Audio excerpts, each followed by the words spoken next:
You guys know the routine. I do. And by the way, we've gotten a lot of positive feedback at TSN, at the radio side, for helping people. Mm-hmm. Right? Yeah, lots of positive feedback, yeah. What happens is people send in a tweet, they write us for our professional advice on life things. And let's start today with a 2-time Olympic athlete, Uncle Matty Hughes. Mm-hmm. At Hughes Runs. Dear Hayesy-B, so my wife and I share the same birthday. This year she's going to a concert with her sister, but still wants to, in quotations, hang out for the day before she goes and floors it for the night. Should I be a good husband and hang out, or book 36 with the boys and gas her? This one's quite simple. This man's an Olympic champion. Yeah, and he's got the heart of an Olympian. And listen, a moose. The heart of a moose. If you share, your birthday with your significant other, then I'm assuming, there's going to be a lot of years where you both, combine for something, right? A combined party when you turn 30, 40, 50. Maybe a trip. Hey, we're turning 50. We're going to Europe. Obviously, you're going to do that together. This year, clearly, it's different. She has taken the lead. Her and her sister, they have birthday plans. Yep. She made that determination. That means I think that's a full green light for you. Of course it is. I've been in this situation. We don't share the same birthday before. But I've had my wife and her sister. They've gone to concerts before, stayed in the city. I hooked them up, got them a hotel. But it was understood. I had the kids with me at that point, so I couldn't floor it that day. But the day before, I was putting a peg in the ground 18 times. And the day after, there was a tee going in the ground 18 times. Yeah. And if you want to goon it up with your buddies at nighttime, fully allowed. Absolutely. Yep. I think as soon as you mention 36. Noodles, you can come over the top turnbuckle if you wish. As soon as you mention the concert with the sisters, you are just handed a hall pass with a buzzing green light. And it's your 100%. Birthday, too. Yeah. You make your own call. It's your birthday. Yeah. Can't go wrong on your birthday. If it's not a significant birthday, who cares? Mm-hmm. You guys can go for dinner the next night or 2 nights later or whenever you guys decide. It's grown adults with birthdays.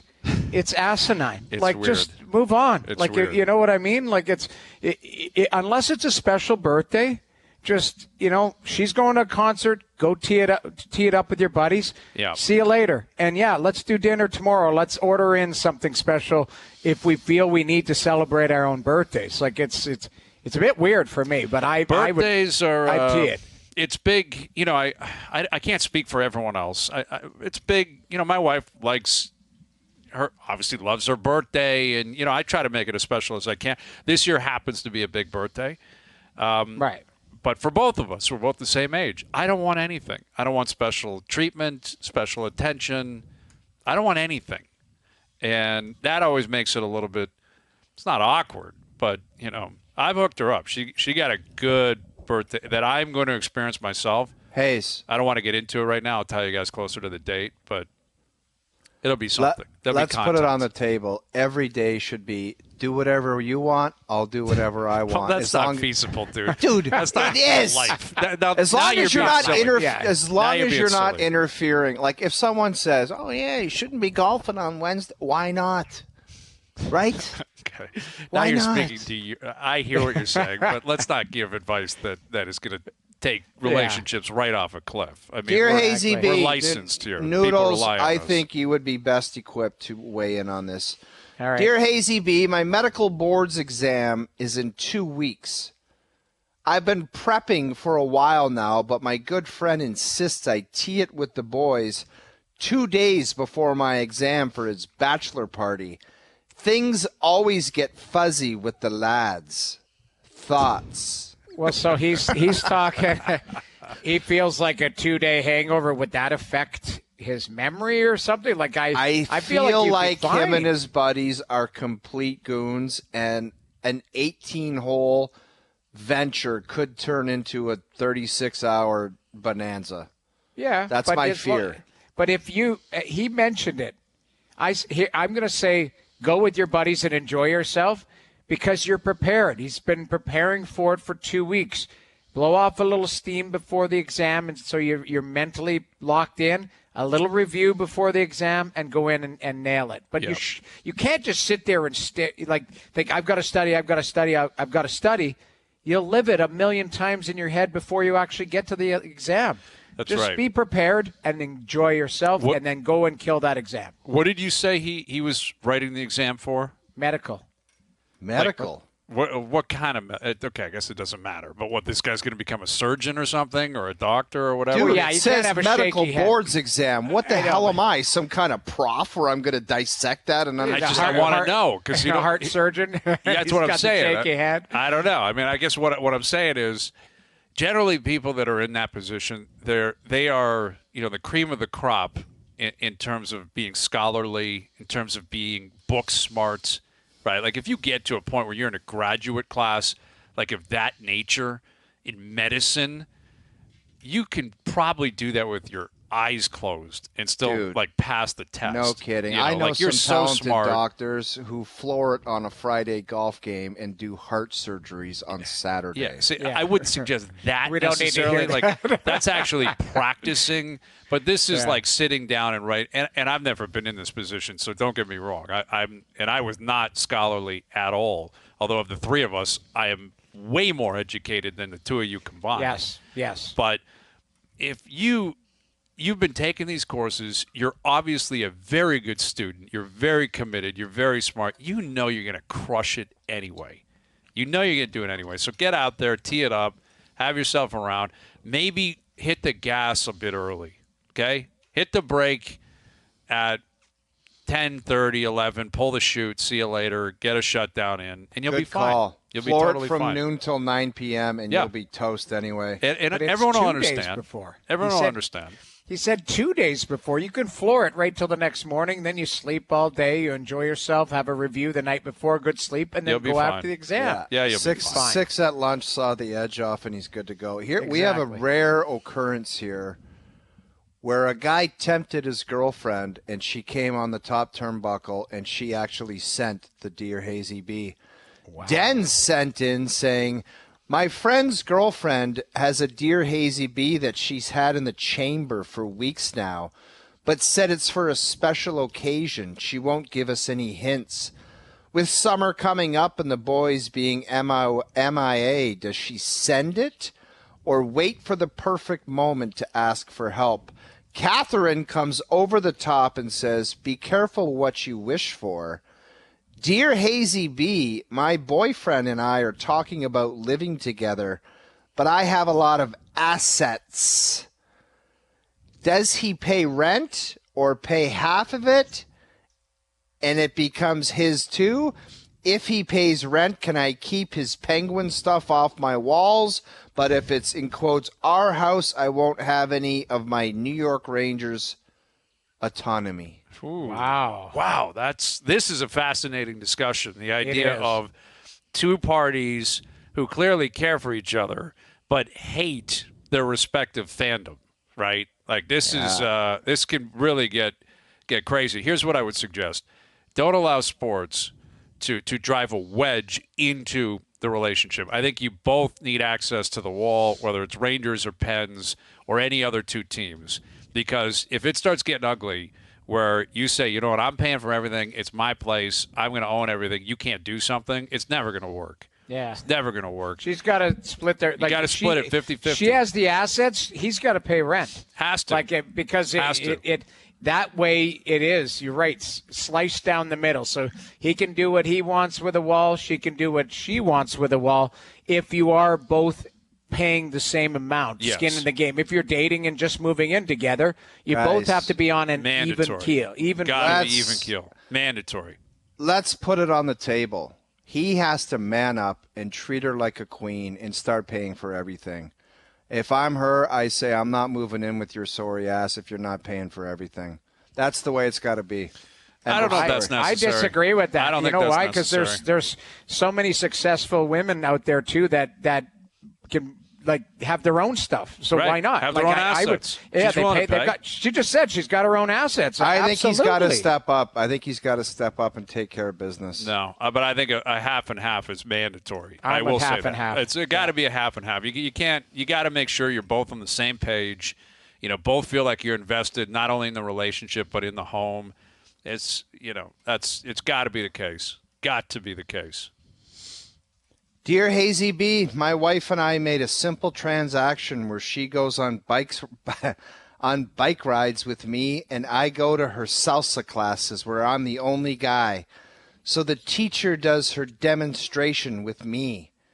I'm a horrible dancer, so my wife and her friends make fun of me the whole time. How do I stop this? From Sasha Maximoff. Well, I guess the answer is tell her she doesn't have to come ride the bike with you. I mean, isn't that where you start? Like, you're the one that allowed for the salsa to even be a part of your program by asking her to come for bike rides. Why can't you throw on a pair of headphones, go for a ride by yourself? Why don't you just keep it like this? And I've said it before. You do your stuff, and I'll do my stuff. Right.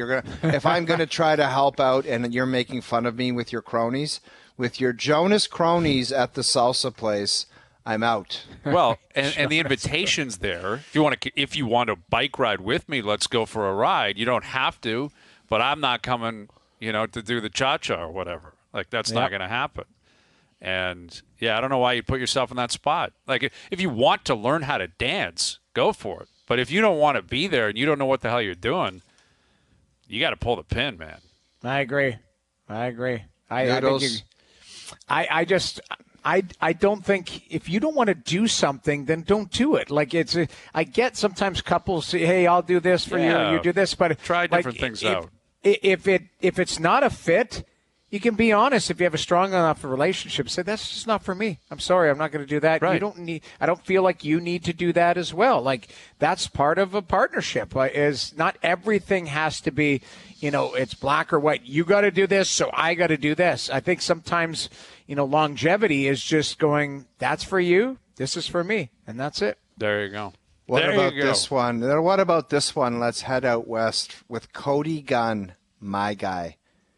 Dear Hayesy-B, I operate a restaurant in Kamloops, host of the Memorial Cup. We are about to be extremely busy for the next 10 days. However, I have tickets for every game. Do I be responsible and take care of the business, or should I floor it with my buddies and see what happens? Ooh. Wow, man, this is wow. This is kind of like the whole board exam. Do I floor? Like, do you act responsibly and, yes, miss out on a really fun opportunity, but it will really benefit you in the long run? Or do you say, screw it, man, my place, it's going to be all good anyway. Maybe you can kill two birds with one stone. And I think that is probably the response I would give to you. Every game does not seem necessary. Yeah, Every game does not seem necessary. In fact, I would probably put the group stage aside except for when the Blazers are playing, right? You want to be there opening night when they're playing, right? Kamloops going, you want to be a part of that. Fine. Beyond that, say, I'll see you in the semis. I think that's your play. Kamloops, first game, and then semis and finals, only if Kamloops is in the finals, right? If they are, you want to be there. If not, pull the pin. You can have your cake and eat it, too, here. You can be a responsible business owner, make sure everything's moving because there's going to be a lot of money pouring in probably, and you want to be on top of that, but also live your life. Go have a great time. I think it's right there in front of you. Two birds, one stone. Few games. Other than that, you're at the restaurant. Yeah, be responsible, but I also think, he has to know. I think Seattle's the favorite out there. Seattle's an AHL team. Like, legitimately. Sounds that way. Like, legitimately an AHL team. I've been told by people out there that Thunderbirds could beat a couple AHL teams. That's how deep they are. So, I don't know. Kamloops is a good team. They went all in at the deadline. But I would go to a couple games. You can't go to all and just abandon your business. No, come on. It's a little bit of both. Just pick the right ones, pick the big ones, and have a good time. The opener. You go see the opener. It'll be rocking in there, right? That's a great building. I've been in that building. Noodles, I'm sure you have. Yes. Yep. It's an awesome place. Awesome little town. Times. Love this Kamloops. one's serious, guys, and we have to put our best foot forward, okay? Okay. Dear Hayesy-B, I broke up with my girlfriend after she said that her heart might not be in it. After seeing the pool of potential replacements, I've come to regret my decision. Should I deal with the consequences, or should I try to get back together with the one I ended it with? From Jeremy. Wow, this is heavy stuff. Hazy, you got dumped a lot. Tell me. Tell him. The move is to just keep driving forward, man. Like, here's what I would suggest to you.